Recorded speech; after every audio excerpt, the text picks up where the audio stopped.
नमस्कार दोस्तों, स्वागत है आप सभी का आपके अपने YouTube channel the final touch पे। दोस्तों उम्मीद करता हूँ आप सब काफ़ी अच्छे होंगे। ये हमारा जीके के मोस्ट इंपॉर्टेंट क्वेश्चन का ये सीरीज़ है दोस्तों। पिछले वीडियो को आप लोगों ने जो प्यार दिया उसके लिए आप लोगों का बहुत बहुत शुक्रिया दोस्तों।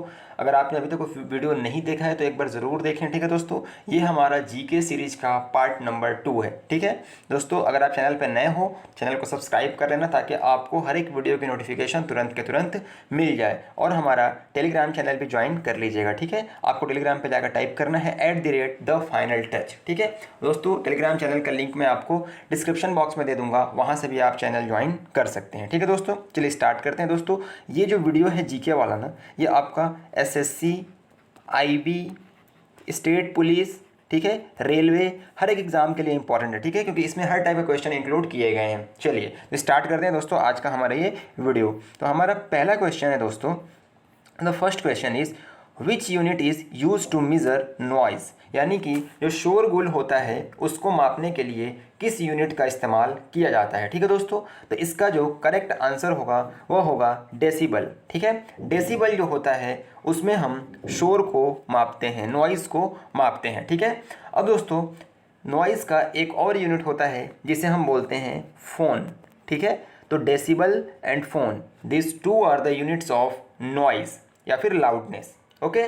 और दोस्तों कभी कभी आप देखते होंगे जब आप कभी ज़ोर से बोलते हैं पहाड़ों पे जा करके या फिर कहीं ऐसे जगह पे, तो आपका आवाज़ रिफ्लेक्ट होकर के वापस आता है, ठीक है। मान लो कि यहाँ से आपने बोला, यहाँ पे कोई मीडियम है, इससे आवाज़ ऐसे गई और फिर रिफ्लेक्ट होकर के आपको सुनाई देती है, यानी कि एक ही चीज़ 2 बार 3 बार सुनाई देता है, ठीक है। तो इस फेनोमेना के होने के लिए जो सोर्स है जहाँ से बोला जा रहा है और जहाँ से आवाज़ टकरा करके वापस आ रही है, उसके बीच जो मिनिमम दूरी होनी चाहिए वह 17 मीटर की होनी चाहिए, ठीक है। अप्रॉक्स 17 मीटर की दूरी होनी चाहिए, ठीक है। तो इसको भी याद रखिएगा आप लोग।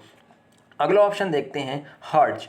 हर्ट्ज जो है यह फ्रीक्वेंसी का यूनिट है, ठीक है। फ्रीक्वेंसी का यूनिट जो है हर्ट्ज होता है। और दोस्तों जो ऑडिबल फ्रीक्वेंसी यानी कि ह्यूमन ईयर से, मनुष्य के कानों से जो सुना जा सकता है उसे हम वह उसका रेंज क्या होता है, तो वह होता है 20 हर्ट्ज से 20,000 हर्ट्ज तक, ठीक है। 20 हर्ट्ज से 20,000 हर्ट्ज तक जो होता है वह ऑडिबल फ्रीक्वेंसी होती है। तो ये आपको याद रखना है, या एग्जाम में ये भी पूछा जाता है। अगला ऑप्शन है ओम। ओम जो होता है यह रेजिस्टेंस का मात्रक होता है, ठीक है, यानी कि प्रतिरोध का मात्रक होता है, ठीक है। प्रतिरोध का मात्रक होता है। और बोले रेजिस्टिविटी का मात्रक क्या होता है, प्रतिरोधकता का मात्रक, तो आप बताएंगे मो, MHO, ठीक है। मो जो होता है वह प्रतिरोधकता का यानी कि रेजिस्टिविटी का मात्रक यूनिट होता है। अगला है वोल्ट। वोल्ट जो होता है यह वोल्टेज का मात्रक होता है, ठीक है। और अगर आपसे पूछते प्रेशर का यूनिट क्या होता है, तो प्रेशर का यूनिट होता है पास्कल, ठीक है। पास्कल जो होता है प्रेशर का यूनिट होता है। आपसे पूछते पावर का यूनिट यानी शक्ति का यूनिट क्या होता है, तो वह होता है वाट, ठीक है, वाट। तो ये आपको याद रखना है, जो भी मैंने बताया पॉइंट, सारे पॉइंट आपको याद रखने हैं। चलिए बढ़ते हैं सेकंड क्वेश्चन की तरफ। अगला क्वेश्चन है among the democratic country of the world which country's constitution is the longest written constitution and most detailed, यानी कि कौन सी ऐसी गणतांत्रिक देश है जिसका संविधान जो है वह सबसे बड़ा और सबसे ज़्यादा विस्तृत है, ठीक है। तो इसका करेक्ट जो आंसर होगा वह होगा इंडिया, यानी कि हमारे देश इंडिया का जो संविधान है वह सबसे बड़ा है और सबसे ज़्यादा डिटेल में चीज़ों को समझाया गया है, ठीक है, बहुत ही बल्कि है। तो दोस्तों ये इसका करेक्ट आंसर तो इंडिया हो जाएगा, ठीक है। पिछले वीडियो में भी हमने संविधान से संबंधित कुछ जो फंडामेंटल राइट वाले इंपॉर्टेंट आर्टिकल्स थे उनको डिस्कस किया था। इसमें हम बात करेंगे कि देखिए हमारा जो इंडियन कॉन्स्टिट्यूशन है ना, वह डिफरेंट कंट्रीज से कुछ जो इंपॉर्टेंट चीज़ें हैं उनको ले करके बनाया गया है, ठीक है। तो जो इंपॉर्टेंट सोर्सेज हैं हमारे कॉन्स्टिट्यूशन के, उनको हम इसमें देखेंगे क्योंकि एग्जाम में अक्सर वो चीज़ें भी पूछी जाती हैं, ठीक है। तो चलिए स्टार्ट करते हैं। पहले हम ब्रिटेन से। सबसे पहले एक चीज़ इंपॉर्टेंट चीज़ ये आपको जान लेना चाहिए कि देखिए जो हमारा इंडियन कॉन्स्टिट्यूशन है उसमें जो सबसे ज़्यादा पार्ट लिया गया है वह लिया गया है गवर्नमेंट ऑफ इंडिया एक्ट 1935 से, ठीक है। भारत सरकार अधिनियम 1935 से बहुत ज़्यादा हिस्सा लिया गया है, यानी कि हमारे संविधान का ब्लूप्रिंट भी बोला जाता है गवर्नमेंट ऑफ इंडिया एक्ट 1935 को, ठीक है। तो पहला तो ये हो गया। अगली बात अगर हम करें ब्रिटेन से क्या क्या लिया गया है, तो ब्रिटेन से लिया गया है सिंगल सिटीजनशिप, यानी कि आप जो है यहाँ पे दोहरी नागरिकता लेके नहीं रह सकते, या तो आपको इंडिया का सिटीजन होना होगा या फिर किसी अदर कंट्री का, ठीक है। दोहरी सिटीजनशिप आप यहाँ पे नहीं ले सकते, यानी कि ब्रिटेन से जो है सिंगल सिटीजनशिप का कॉन्सेप्ट लिया गया। अगला जो लिया गया बाई कैमरल पार्लियामेंट या फिर लेजिस्लेचर, यानी कि जैसे लोकसभा और राज्यसभा होता है, तो ये भी लिया गया हमारा ब्रिटेन के जो संविधान है वहाँ से, ठीक है। कैग का जो ऑफिस होता है, comptroller and auditor general of India जो होते हैं कैग, तो इनका जो ऑफिस है इसका भी प्रावधान जो है ब्रिटेन के संविधान से ही लिया गया।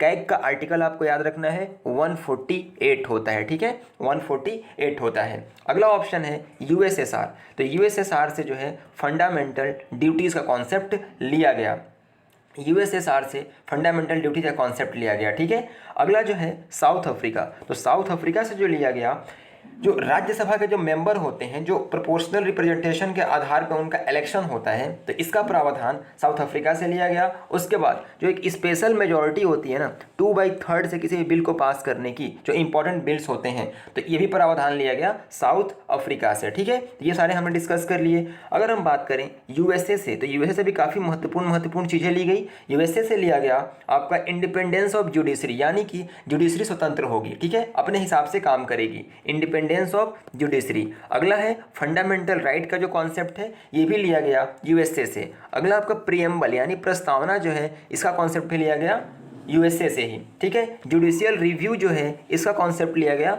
यूएसए से। तो ये चारों चीज़ें आपको याद रखनी है। उसके बाद अगला एक इंपॉर्टेंट कंट्री है आयरलैंड, ठीक है। तो आयरलैंड से लिया गया डीपीएसपी।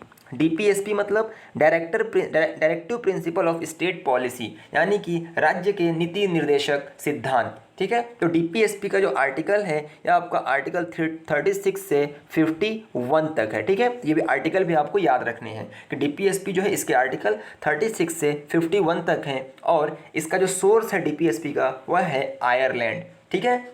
दोस्तों उम्मीद करता हूँ जितनी बातें मैंने आपको बताई आपको समझ में आ गई होंगी। सारे पॉइंट्स को आपको याद रखना है, कहीं से भी क्वेश्चन पूछा जा सकता है। चलिए बढ़ते हैं नेक्स्ट क्वेश्चन की तरफ।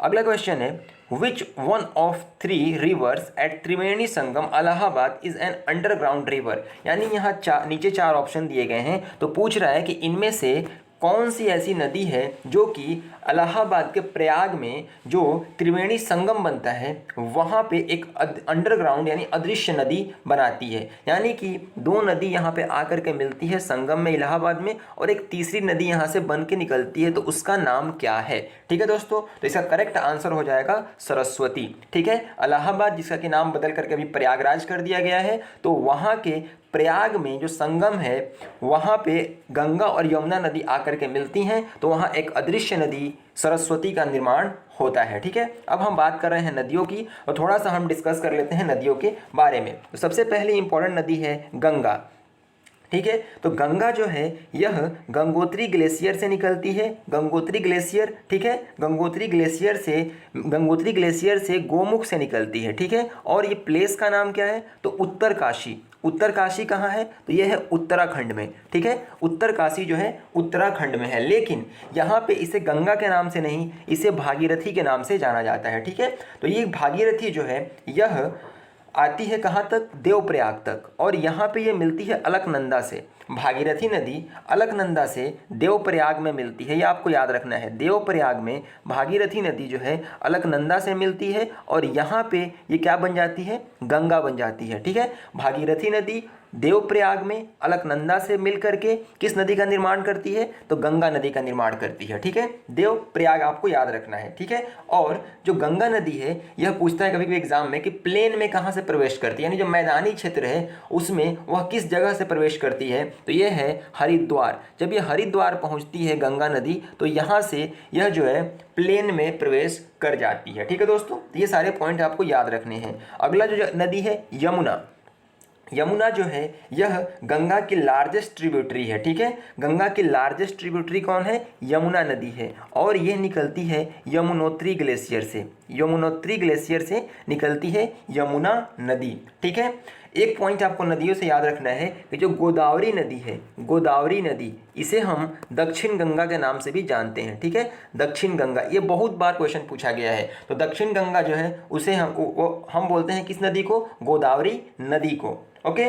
उसके बाद एक पॉइंट और मोस्ट इंपॉर्टेंट है, आपको इसको याद रखना है कि देखिए अधिकतर नदियाँ जो पेनिनसुलर रिवर होती हैं वह बहती हैं वेस्ट से ईस्ट की ओर, ठीक है, वेस्ट से ईस्ट की ओर बहती हैं। लेकिन अगर आपसे पूछते कि ईस्ट से वेस्ट की ओर बहने वाली कौन कौन सी नदियां हैं, तो ये दो नदियां हैं, इनका नाम आपको एकदम रट जाना है कि ईस्ट से वेस्ट की ओर बहने वाली दो नदियां हैं नर्मदा और तापी, ठीक है, नर्मदा एंड तापी नदी जो है वह ईस्ट से वेस्ट फ्लोइंग रिवर्स हैं, ठीक है दोस्तों। अगला जो ऑप्शन आपको दिख रहा है कावेरी नदी का, ठीक है, तो कावेरी नदी जो है यह ब्रह्मगिरी हिल्स, कावेरी नदी जो है यह ब्रह्मगिरी हिल्स कर्नाटका से निकलती है, कर्नाटका से निकलती है, ठीक है दोस्तों। एक क्वेश्चन आप लोगों के लिए है, आप लोग मुझे बताओगे कि नर्मदा रिवर जो है, नर्मदा रिवर यह कहाँ से ओरिजिनेट होती है, ठीक है, नर्मदा रिवर का ओरिजिनेटिंग पॉइंट आपको बताना है, ठीक है। चलिए बढ़ते हैं नेक्स्ट क्वेश्चन की ओर। अगला क्वेश्चन है दोस्तों, the first human to travel in space, यानी कि स्पेस में जाने वाला पहला इंसान कौन था, तो इसका करेक्ट आंसर होगा यूरी गागरिन। यूरी गागरिन जो है एक रशियन अंतरिक्ष यात्री थे, ठीक है, जो कि सबसे पहले अंतरिक्ष में गए थे, ठीक है, और ये जिस कैप्सूल में गए थे, है ना, जब हम अंतरिक्ष में जाते हैं तो एक कैप्सूल में स्ट्रक्चर होता है, उसमें ही आदमी रहता है, तो उस कैप्सूल का नाम भी आपको याद रखना पड़ेगा, उसका नाम है वोस्तोक 1, ठीक है, वोस्तोक 1, और ये एक रशियन नागरिक थे, ओके, और ये 1961 में गए थे, 1961 में, ठीक है। अगला जो ऑप्शन अगर हम देखें तो Neil Armstrong and Edwin Aldrin, ये चांद पर सबसे पहले गए थे, और सबसे पहले चांद पे कदम किसने रखा, तो नील आर्मस्ट्रांग ने, और ये दोनों कहाँ से बिलोंग करते हैं, तो अमेरिका से। पहले इंडियन कौन है जो कि अंतरिक्ष में गए थे, तो वह है राकेश शर्मा। ऐसे तो कई सारे इंडियन गए हैं, लेकिन जिनके पास इंडियन नागरिकता है वह राकेश शर्मा ही हैं, ठीक है, तो राकेश शर्मा पहले इंडियन जो कि अंतरिक्ष में गए, ओके। तो यहाँ से आपको ये सब पॉइंट्स याद रखने हैं। आपको एक कमेंट करके बताना है कि राकेश शर्मा जो है वह किस सन में जो है अंतरिक्ष में गए थे, ओके। चलिए बढ़ते हैं नेक्स्ट क्वेश्चन की तरफ। अगला क्वेश्चन है, which of the following rebellions was not against restriction imposed by British ruler, यानी कि इनमें से यहाँ नीचे 4 जो है आपके विद्रोह दिया गया है, उनमें से बताना है कि कौन सा विद्रोह जो है वह अंग्रेजों के खिलाफ नहीं था, ठीक है। तो दोस्तों 4 जो आपके ऑप्शन दिए गए हैं, फकीर एंड सन्यासी rebellion, the Indigo rebellion, Santhal rebellion and Naxalbari rebellion, okay. तो इसमें जो है आपका नक्सलबारी जो रिबेलियन था यह अंग्रेजों के खिलाफ नहीं था, ठीक है, तो नक्सलबारी रिबेलियन इसका करेक्ट आंसर होगा। और नक्सलबारी रिबेलियन जो है बंगाल में एक जगह है नक्सलबारी, वहाँ पे 1967 में शुरू हुआ था, ठीक है। अगला फकीर एंड सन्यासी रिबेलियन, ये भी बंगाल में ही शुरू हुआ था, 1776 में ईस्ट इंडिया कंपनी के खिलाफ शुरू हुआ था, ठीक है। अगला जो ऑप्शन है इंडिगो रिबेलियन, तो इसमें जो है जो किसान हैं उनको कंपनी मजबूर करती थी इंडिगो की खेती करने के लिए, जबकि किसानों का उसमें क्या था, घाटा था। तो ये भी बिलोंग करता है अंग्रेजों के, मतलब अंग्रेजों ने जो रेस्ट्रिक्शन इम्पोज किया था उनके खिलाफ, उससे बिलोंग करती है, ठीक है, उससे लिंक करती है इंडिगो रिबेलियन। तो इंडिगो रिबेलियन कब हुआ था, तो ये हुआ था 1859 में, ये भी बंगाल में हुआ था। इसके लीडर्स का नाम पूछता है इस एग्ज़ाम में, तो आपको याद रखना है कि जो इंडिगो रिबेलियन था इसके जो लीडर हैं वह हैं विष्णुचरण विश्वास एंड दिगंबर विश्वास, ठीक है, विष्णुचरण विश्वास एंड दिगंबर विश्वास, ये दोनों क्या हैं, इंडिगो रिवॉल्यूशन के लीडर हैं। अगला है संथाल रिबेलियन, तो संथाल रिबेलियन का भी आपको सन याद रखना है कि ये हुआ था 1855 में। संथाल रिबेलियन जो है 1855 में, ये जमींदारों और ईस्ट इंडिया कंपनी के खिलाफ हुआ था, और ये शुरू हुआ था झारखंड में, ठीक है, झारखंड में संथाल रिबेलियन शुरू हुआ था, ठीक है। चलिए बढ़ते हैं नेक्स्ट क्वेश्चन की ओर। उम्मीद करता हूँ आपको वीडियो पसंद आ रहा है दोस्तों, अगर अच्छा लग रहा है तो वीडियो को लाइक ज़रूर कर दें, ठीक है। तो अगला क्वेश्चन हमारा है कि which instrument does doctor L Subramaniam play. कभी कभी एग्जाम में ऐसे क्वेश्चन आते हैं कि दे देगा कि ये वाद्य यंत्र है, ये कौन बजाता है, ठीक है। तो यहाँ पे सबसे पहले हम डिस्कस कर लेते हैं कुछ इंपॉर्टेंट नेम जो कि डिफरेंट इंस्ट्रूमेंट से रिलेटेड हैं। तो सबसे पहले अगर हम बात करें सितार की, ठीक है, तो सितार जो है, सितार बजाने वाले सबसे इंपॉर्टेंट लोग कौन हैं, तो उनमें जो नाम आता है विलायत खान, ठीक है, विलायत खान जो है पहले उनका नाम आता है, मुश्ताक अली खान, रवि शंकर, ठीक है। तो ये तीनों नाम आपको याद रखने हैं, और भी बहुत सारे नाम हैं लेकिन ये मुख्यतः पूछे जाते हैं।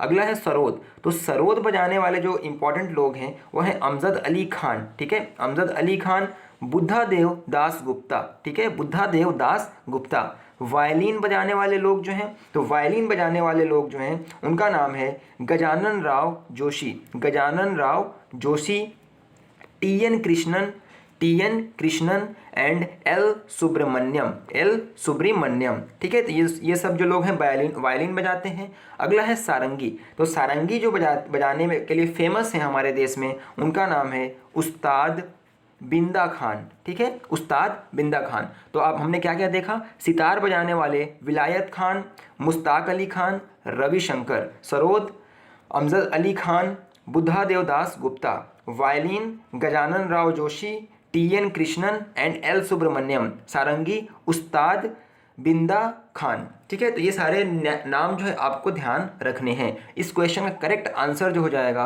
क्या है कि which instrument does doctor L Subramaniam play, तो एल सुब्रमण्यम क्या बजाते हैं, वायलिन बजाते हैं। तो करेक्ट आंसर हो जाएगा ऑप्शन नंबर 3। चलिए बढ़ते हैं अगले क्वेश्चन की ओर। अगला क्वेश्चन है the most abundant of the rare gases in the atmosphere is, यानी कि जो वातावरण यानी कि जो हमारा पर्यावरण है उसमें सबसे ज़्यादा कौन सी गैस पाई जाती है। तो इसका जो देखिए आपको लगेगा कि इसमें नाइट्रोजन आंसर होगा, लेकिन बिल्कुल नहीं होगा। क्यों नहीं होगा, क्वेश्चन में क्या बोला है कि रेयर गैसेस, और रेयर गैसेस में कौन कौन है, तो हीलियम आर्गन एंड नियॉन है, हीलियम आर्गन एंड नियॉन है, ठीक है। तो इनमें से कोई भी एक आंसर होगा, ठीक है, और इसका जो करेक्ट आंसर होगा वह होगा आर्गन, ठीक है। यानी कि सबसे ज़्यादा तो एटमॉस्फेयर में नाइट्रोजन पाई जाती है, और रेयर गैसेस की बात करें तो उसमें जो है आर्गन पाई जाती है, ठीक है। अब बात करें ऑर्गन, तो ऑर्गन का कुछ इंपॉर्टेंट एस्पेक्ट है, उनको हमें ध्यान रखना है। देखिए ऑर्गन जो है ये आर्क वेल्डिंग में इसका इस्तेमाल होता है, आर्क वेल्डिंग जो होती है उसमें इसका इस्तेमाल होता है, और इलेक्ट्रिक बल्ब जो होते हैं उसमें भी इसका यूज़ किया जाता है। ओके, हीलियम की बात करें तो हीलियम जो होती है यह बलून जो होते हैं उसमें इसका इस्तेमाल किया जाता है, ठीक है। जो गुब्बारे होते हैं उसमें हीलियम गैस भरी जाती है। नियॉन जो है या डिस्चार्ज ट्यूब जो होते हैं, डिस्चार्ज ट्यूब, उसमें लाइट उत्पन्न करने के लिए नियॉन का इस्तेमाल किया जाता है। अगला है नाइट्रोजन, तो नाइट्रोजन जो है हमारे एटमॉस्फेयर में 78% पाई जाती है। इसका इस्तेमाल रेफ्रिजरेशन के लिए भी किया जाता है, एंड जो सॉइल होता है उसमें नाइट्रोजन फिक्सेशन के लिए भी इसका इस्तेमाल किया जाता है, ठीक है। तो ये सारे पॉइंट्स आपको याद रखने हैं। चलिए बढ़ते हैं नेक्स्ट क्वेश्चन की ओर। अगला क्वेश्चन है दोस्तों नेक्स्ट क्वेश्चन है कि which is the oldest high court in India, यानी कि भारत का सबसे पुराना जो हाई कोर्ट है वह कौन सा है, ठीक है। तो इसका जो करेक्ट आंसर हो जाएगा वह हो जाएगा कलकत्ता हाई कोर्ट, है ना। जो कलकत्ता का जो हाई कोर्ट है वह सबसे पुराना हाई कोर्ट है भारत का, ठीक है। इसकी स्थापना कब की गई थी, तो इसकी स्थापना की गई थी 1 जुलाई 1862 को, 1 जुलाई 1862 को इसकी स्थापना करी गई थी, ठीक है। और ये सबसे पुराना हाई कोर्ट है। अगर बात करें कि अभी आज 4 जनवरी 2021 के हिसाब से देखा जाए तो कलकत्ता हाई कोर्ट जो है इसके चीफ जस्टिस यानी कि मुख्य न्यायाधीश कौन है, तो उनका नाम है टी.बी. राधाकृष्णन, ठीक है। टी.बी. राधाकृष्णन जो है वह कलकत्ता हाई कोर्ट के मुख्य न्यायाधीश हैं, ठीक है। कलकत्ता जो है वेस्ट बंगाल में पड़ता है। वेस्ट बंगाल की जो चीफ मिनिस्टर हैं उनका नाम है ममता बनर्जी, और वहाँ के जो गवर्नर हैं उनका नाम है जगदीप धनखड़, ठीक है। तो आपको ये सारे पॉइंट याद रखने हैं। दोस्तों बॉम्बे हाई कोर्ट की बात करें तो बॉम्बे हाई कोर्ट जो है इसकी स्थापना की गई थी अगस्त 1862 में, ठीक है, 1862 में। देखिए कलकत्ता हाई कोर्ट जो है इसकी स्थापना जुलाई में की गई थी, और बॉम्बे हाई कोर्ट की स्थापना अगस्त 1862 में की गई थी, ठीक है। और बॉम्बे हाई कोर्ट के अभी जो मुख्य न्यायाधीश जो हैं चीफ जस्टिस हैं उनका नाम है दीपांकर दत्ता, ठीक है, दीपांकर दत्ता। और जो बॉम्बे है ये महाराष्ट्र में पड़ता है। महाराष्ट्र के जो सीएम हैं उनका नाम है उद्धव ठाकरे, एंड वहाँ के जो गवर्नर हैं उनका नाम है भगत सिंह कोश्यारी।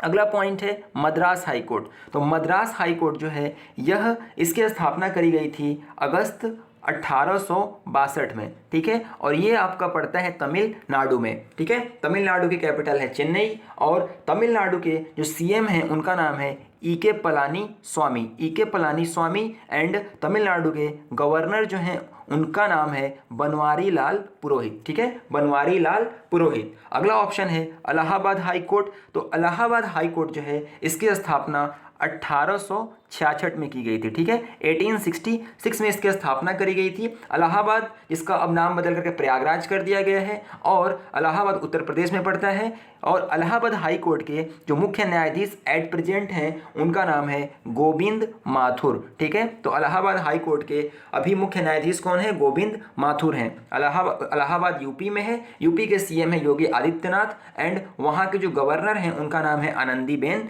पटेल, ठीक है दोस्तों। तो जो भी पॉइंट मैंने यहाँ पे बताए हैं उम्मीद करता हूँ आपको समझ में आया होगा। दोस्तों आपको ये बताना है कि भारत का सबसे नया जो हाई कोर्ट है वह कहाँ पे बनाया गया है, ठीक है। कमेंट करके आपको आंसर करना है। चलिए देखते हैं नेक्स्ट क्वेश्चन।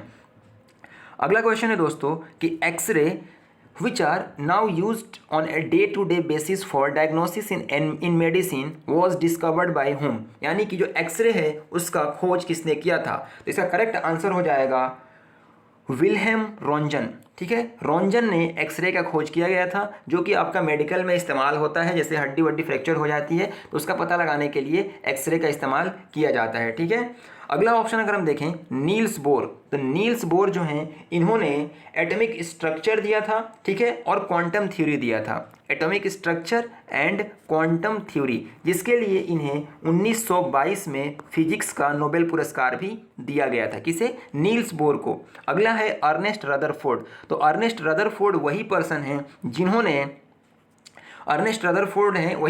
जिन्होंने प्रोटॉन की खोज करी थी। प्रोटॉन को प्रोटॉन नाम दिया था, ठीक है, खोज नहीं करी थी। प्रोटॉन को प्रोटॉन नाम दिया था किसने? रदरफोर्ड ने। एंड प्रोटॉन की खोज किसने करी थी? तो प्रोटॉन की खोज करी थी गोल्डस्टीन ने, ठीक है। गोल्डस्टीन ने जो प्रोटॉन की खोज की थी और प्रोटॉन नाम दिया था अर्नेस्ट रदरफोर्ड ने, ठीक है। तो ये पॉइंट आपको याद रखना है। इलेक्ट्रॉन की खोज जो किया था, इलेक्ट्रॉन की खोज किया था जे थॉमसन ने। जे थॉमसन ने इलेक्ट्रॉन का खोज किया था। और अगर बात करें न्यूट्रॉन की, तो न्यूट्रॉन की खोज करी थी जेम्स चैडविक ने न्यूट्रॉन की खोज करी थी। तो ये सारे पॉइंट आपको याद रखने हैं। अगला क्वेश्चन देखते हैं।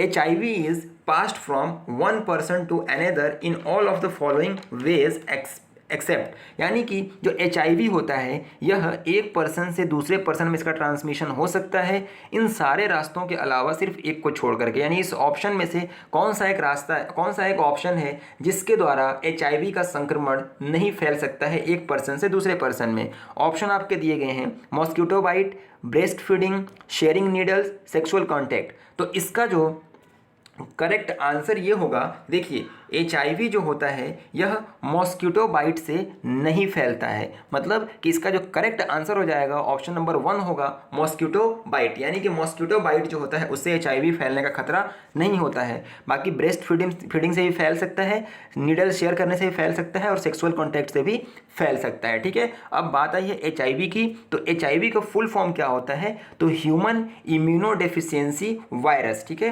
ह्यूमन इम्यूनोडेफिशिएंसी वायरस इसका नाम होता है HIV का, ठीक है। HIV से जो बीमारी होती है उसका नाम है एड्स, यानी कि इसका फुल फॉर्म होता है एक्वायर इम्यूनोडेफिशिएंसी सिंड्रोम, ठीक है। और एड्स का पता लगाने के लिए जो टेस्ट किया जाता है उसका नाम है एलिसा टेस्ट, ठीक है, एलिसा टेस्ट। इसको भी आपको याद रखना है। एलिसा का फुल फॉर्म बनता है एंजाइम लिंक्ड इम्यून सॉर्बेंट एसे, ठीक है, एंजाइम लिंक्ड इम्यून सॉर्बेंट एसे। तो ये एलिसा टेस्ट किसके लिए किया जाता है? ये किया जाता है एड्स का जो वायरस HIV होता है इसका पता लगाने के लिए, ठीक है दोस्तों। तो ये सारे पॉइंट्स थे। आपको कमेंट में जो वायरस से होने वाली 3 बीमारियों के नाम आपको कमेंट करके बताना है, ठीक है। ये कौन कौन सी बीमारियां वायरस से होती हैं? जो भी क्वेश्चन मैंने आपसे पूछा है दोस्तों इस वीडियो में, आप कमेंट में उसका आंसर जरूर करें, ठीक है। तो उम्मीद करता हूं दोस्तों ये वीडियो आपको पसंद आया होगा। अगर वीडियो पसंद आया है तो लाइक कर दें, चैनल पर नए हैं तो चैनल को सब्सक्राइब कर दें। और दोस्तों इन वीडियोज़ अगर अच्छी लग रही है तो इसको शेयर तो आपको